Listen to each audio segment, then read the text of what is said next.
it's me, Julia. So recently I learned how to fold paper cranes and became absolutely obsessed with it.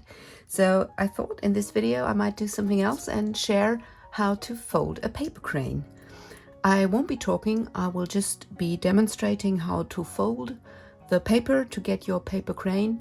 And a little disclaimer, I'm not a perfect origami master, so my folds are sometimes not 100% accurate, just so you know, but I feel that even if you don't do them completely accurate, they still turn out quite nice. And yes, so have fun learning how to fold paper cranes.